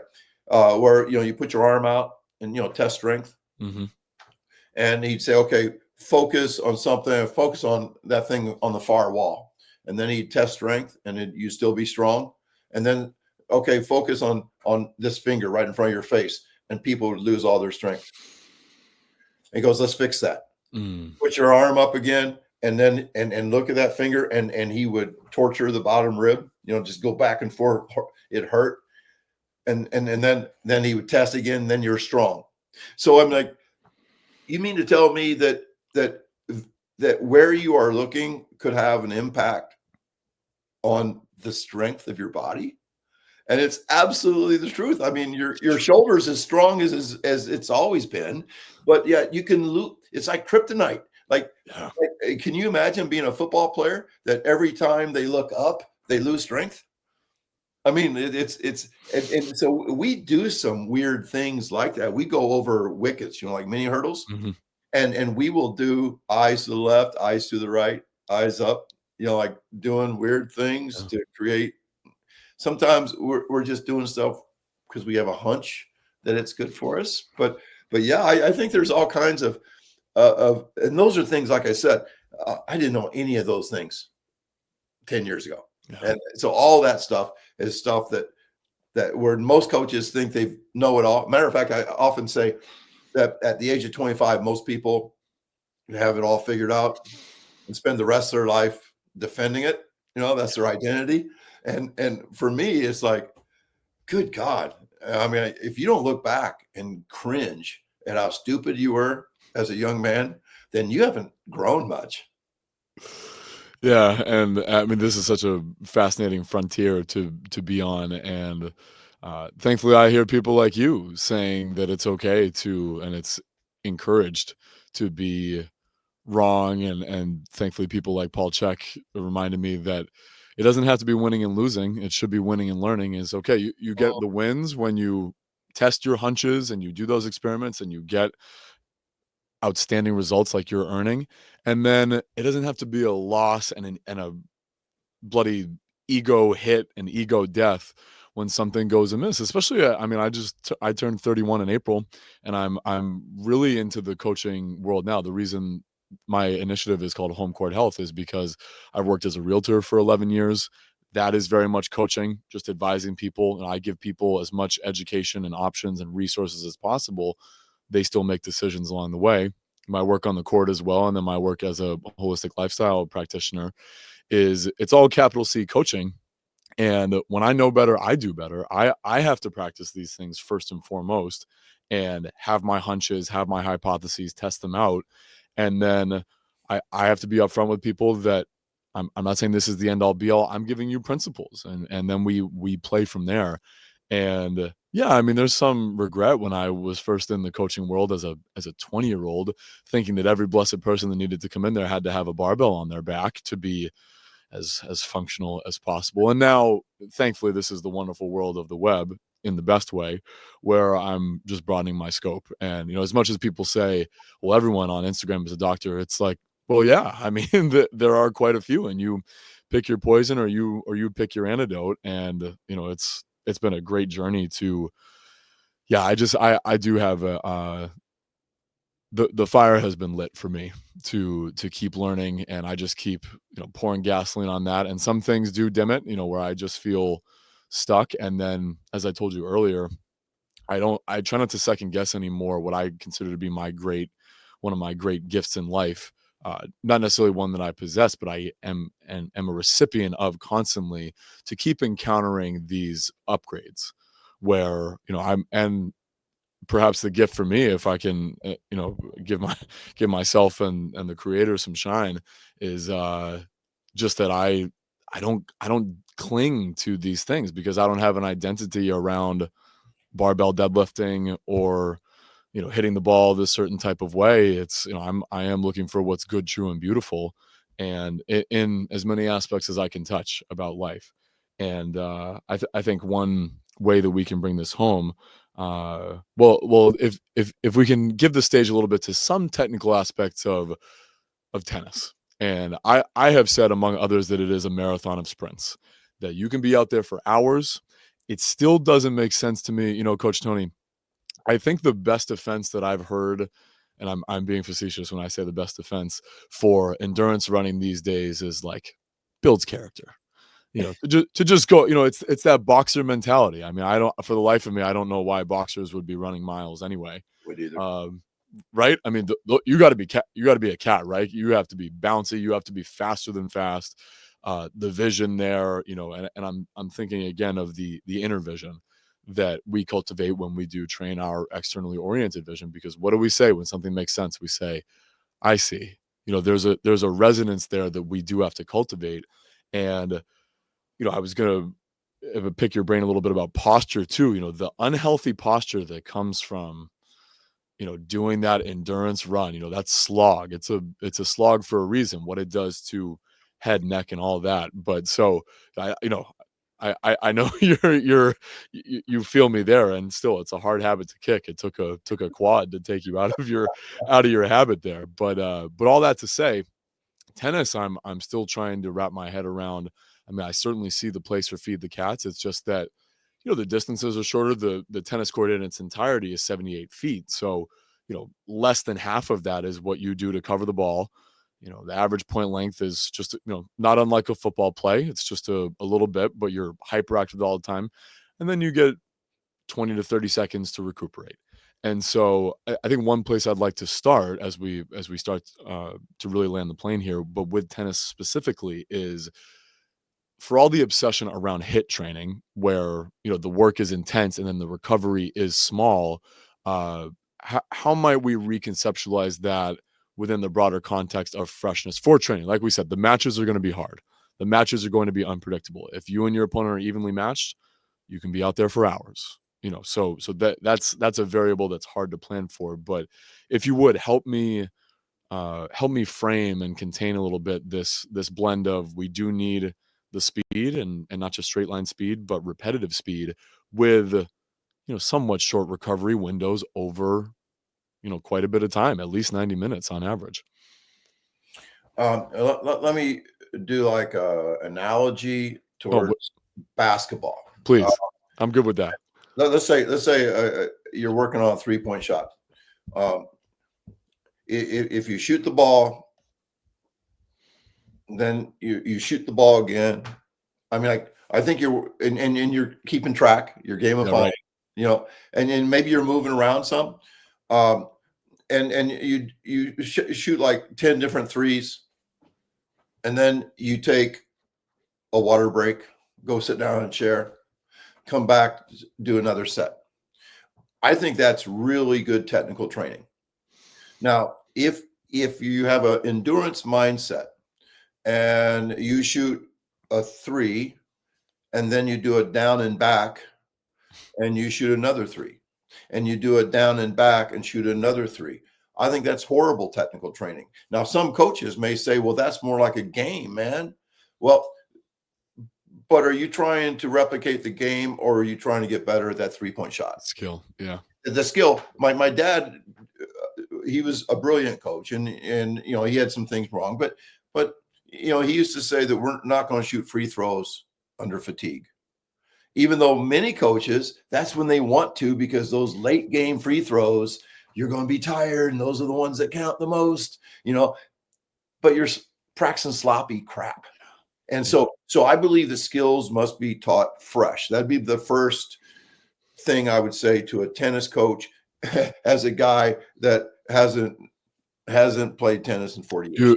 You want to know when most coaches have their players do serve practice? When? At the end. Oh, see that? And it's the hardest thing to teach.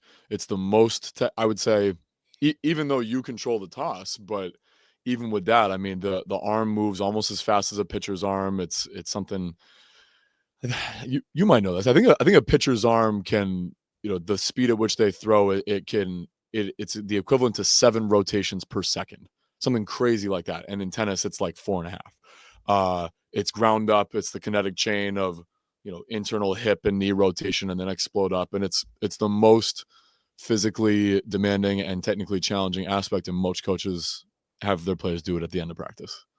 I also look at it like I tell my track athletes, we are memorizing speed.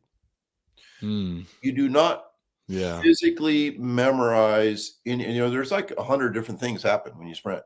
There's probably 100 things happen when you serve too, or when you shoot a three. Yeah. And the last thing you need is be told 100 things, right?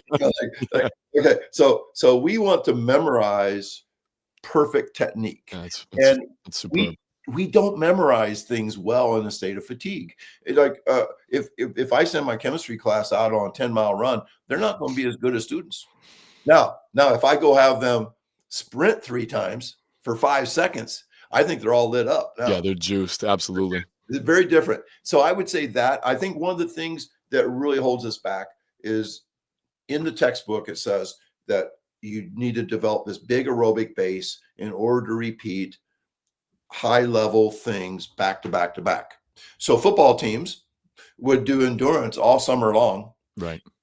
When they should have been getting faster. And what we have found is not through textbooks, but what we have found through Brian Kula and myself and all these coaches that have eliminated conditioning, eliminated the hunt for the aerobic engine. By the way, it seems like 90% of all physiological studies done for athletes have been done by distance runners. Maybe we need to throw some of that crap out. And so that, Kula makes a statement I repeat all the time: stack together high level stuff. So the difference between that and HIIT, that's stacking as well, but they are they are trying to do it in a constant state of fatigue. Yeah. And I say, no, it's okay for what they're trying to do, but they're not trying to perfect skills. They're just slogging through crap. And we do not want to slog through crap to become a better tennis player, ever. Now, the other thing is I have this view of whether it's soccer coaches are always telling me, you realize we run 7 miles in a soccer game, and so we have to go out and train like cross-country runners. I'm like, no, you don't. For one thing, 4 of those miles are like walking and like jogging. You don't have to train for that. I can do that for 4 miles, and it takes no training at all. Yeah. And I say, describe your best player. They go, well, she's fast, explosive. There you go. Train fast, explosive. But how are we ever going to play a full game, coach? We got to play for 60 minutes. Okay, this is how you do it. You slowly build capacity by practicing. It's so simple. Let the season. A lacrosse coach at Penn, brilliant man, said, Coach, I love all your stuff, but you don't realize how much conditioning it takes to play in game 1. I'm like, well, how about this? What if your team was 2 miles an hour faster than the other team because you worked on speed and explosiveness? What if they loved it twice as much because your practices were gamified and fun? And number 3, what if your team was healthier than the other team? They were missing 2 of their top 10 players. You had all 10 of them at full strength, full energy, currency, all those things. And what if you were willing to play a few more players than they were? Could you possibly win game 1? And he goes, probably. Yeah, 50 to 10. Yeah. And oh, by the way, coach, what game is more important, number 1 or number 30? He goes, now you're starting to make sense. I think we're in too big of a hurry to be at full. I have a saying that we want to be only 80% in shape, but 100% healthy. And I think tradition has it flipped, that they want to be 100% in shape for game 1, and they're only 80% healthy. And then you throw in the lack of really good technical training because you're fatigued all through the preseason. I just think there's a sprint-based football coach the third best D3 football program in the nation, Randolph-Macon College in Virginia. And his first 4 practices were this: 60 minutes, 60, 60, day off. I love that. Think about that. Think about how disciplined and confident you would have to be as a college football coach to say, we're going to practice half the time and we're going to take day 4 off. Why? Because we want day 5 to kill. We want day 5 to be great. So he had this 3-on-1 off. And he just said that my stuff made sense to him because they've had a couple of situations where they were not able to practice because of weather or something, like Wednesday, Thursday, Friday. And they went into Saturday's game thinking it's going to be a slaughter. And they won big. It's like, wait a minute. Maybe practice isn't everything. Maybe that energy and all that stuff is important too. So those would be the brief things that I would. And what's cool about Feed the Cats is that none of those things has anything to do with tennis. I let tennis experts handle tennis, but I'm just kind of like suggesting a slightly different way to cook. And true that in your estimation, still training even outside the tennis court or just as a part of, I mean, I think to bolster athleticism, to incorporate Feed the Cats practices for true speed. I mean, capital S speed. I think I heard you say, and at least it makes sense to me, that, for instance, if you do that with golfers, okay, they're doing less than soccer players half the time. They're sauntering to each ball, and yet it is capital S speed. So their ability to sprint faster, sprint better means that they can swing the golf club faster. True? True. Okay. Brian Kula trained 2 female golfers, really good golfers, and he trained them by my 4 pillars of athleticism: a sprint, lift, jump, bounce. And what they said to him was like, we don't lift anything in golf, we don't sprint, we don't jump, and we don't bounce. And he says, trust me, the better the athlete, the better you'll do everything. I say that speed's the tide that lifts all boats. So they got a lot faster. They'd never been trained before. They got 2 miles an hour faster. Club speed improved 15 miles an hour. I believe that could be true with anybody, that there's something about the extreme nature of going as fast as you can in a straight line, wind behind your back, wearing spikes, getting timed. That is the most extreme CNS thing you could possibly do. And when you train the extreme, I think you train the range. So all movement becomes more electrical, more quicker. I think the faster you run in a straight line, the better you get at going sideways. Agreed. And still very much, I mean, in the spirit of holistic living, again, that there is nothing that exists outside of the whole. And so to have that CNS upgrade that is fairly extreme, I absolutely agree. It does change the range. It does impact the range, and therefore swinging whatever instrument you have, if it's a bat, if it's a club, if it's a stick, the body says, okay, I'm feeling loose and ready and fluid for that. And the sprint, lift, jump, bounce is that second tier to your pyramid, which I very much appreciate, is rooted in all the things that support freshness and vitality and rest, recovery, sleep, and nutrition. You have given me so many pearls of wisdom and lots of raw meat to chew on, especially in the tennis category. Our penultimate question, and a fairly quick one. I heard you say once that one of your favorite books of all time is Pillars of the Earth, and I'd love to know why. Because I've also read it twice, and it's a heart wrencher. I've only read 2 books twice. And the Pillars of the Earth, it's so hard to explain because you say it's about the building of Gothic cathedrals, and I wanted to go to England so bad to see cathedrals. I finally got to go. And I'm not a religious guy, but yet there's something about multi-generations building a cathedral in the year 11,000. And you wouldn't, I'm like, somehow we think those people lived like in black and white or something. And no, they were colorful. They had every fault that we had. They were highly sexual. They were greedy. They were uh, there were wonderful people. There were people in the church that were villains, and people in the church that were saints. And I think it was just a wonderful tale of. I know my daughter and one of my sons have read it, and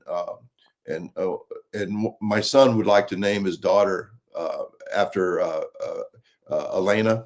Mm, Uh, I mean, like, yeah. like when you read a book and you like to name, your kids after a character in the book or something. It's just fascinating. And yeah, Ken Follett, I probably read most of his books. So he has one coming out about Stonehenge in Ooh. September. Well, that sounds fun. Yeah, no, it's and I just thought it was. I'm glad I picked up on that golden nugget because it speaks to your imagination, and that's why I absolutely implore people to, reading Atomic Habits is great, and the Twin Thieves, which I have on order, which I'm looking forward to reading because I certainly struggle with is it judgment and doubt or judgment and fear being the Yeah, the fear of judgment, fear, and then the fear of failure. failure, fear of judgment. Yeah, yeah. If you think about it, like I would have my book published by now if it wasn't for those two Yeah, thieves. right. For sure. It's too bad. One of the questions I usually ask people, just as like a get to know you question, is what would the name of your book be? So, if Coach ever writes a book, do you have a working title? I've actually, I'm the only person I know that's been paid in advance to write a book who's never written a book. Like Good model. the guy like sent me half. He offered me Bitcoin at first, so I wondered, Yeah, yeah. because I'm not really a Bitcoin kind of guy. But no, so he ends up, sending me half the money, and I wrote the damn thing, and it got edited, and I didn't, the edits made it. I don't know. I just like I got to rewrite this, So I'm going to do that now. I'm going to rewrite my book, and I think it's called Feed the Cats. Originally, it's called Feed the Cats. Tired is the enemy. Um, I think it kind of sums it up. But my publisher, and this is what happens when you have a publisher. He's like, well, I think we could come up with a catchier title like a coaching maverick or a counterintuitive approach to elite performance, or so basically, I think tired is the enemy is something that not many people repeat as much as I do. So I Yeah. kind of like that, but who knows? Yeah. I can dig that, and you've got my full support to pursue that. Edits be damned. Finally, Coach, what challenge, what standard would you issue to this next generation of coaches to be relationship oriented, to coach character, and to be builders of dreams? Well, I think first of all, you've got to take away the statement kids these days. Um, Kids these days are no different than kids 40 years ago. There are good ones and bad ones, like pillars of the earth. They're villains and they're saints. And one thing I learned from my dad had a hard scrabble upbringing, and only from the grace of an amazing coach did he ever go to college. And because he went to college, he coached for 47 years and changed thousands of lives. Um, and one of the things that my dad truly believed in was that the good kids hardly needed you. The kids that came from good parents who were read to, had money, resources, smart. It's the difficult kids that need you most.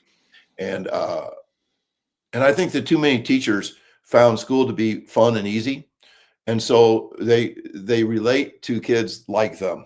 Like if it wasn't for those 3 kids in my class, this would be a good class. Or for a coach, if it wasn't for my wide receiver that I can't count on, I would love this team. That wide receiver needs you more than your entire team. And I think we changed the world by rerouting difficult kids. Kids that are headed for a miserable life. Like my dad was headed for a miserable life, and he got rerouted by a coach. By a coach, it goes back to encourage, to give courage. This coach gave him the courage to become somebody special, and I think that's the key. I can feel your heart and soul in that answer, and just the free energy that you circulate here on the airwaves, and certainly when you have your 2 feet on the ground, looking people in the eye, and uh, love is a boomerang. And admiration and respect can be elusive in this world. I have deep admiration, respect, and gratitude for you, Coach, and certainly all the gifts that you've given me today. And you can certainly count me among the members of the encouragement cult. I'd be happy to pay whatever the blood sacrifice is, to join that cult and that fee. And I'll bend your ear for just 2 minutes off air here, but otherwise, I wish you more than good luck and tremendous triumph in all that you do and the way that you are, because I can feel the impact that you're making. So thank you, and keep rolling. I loved our talk. Thank you.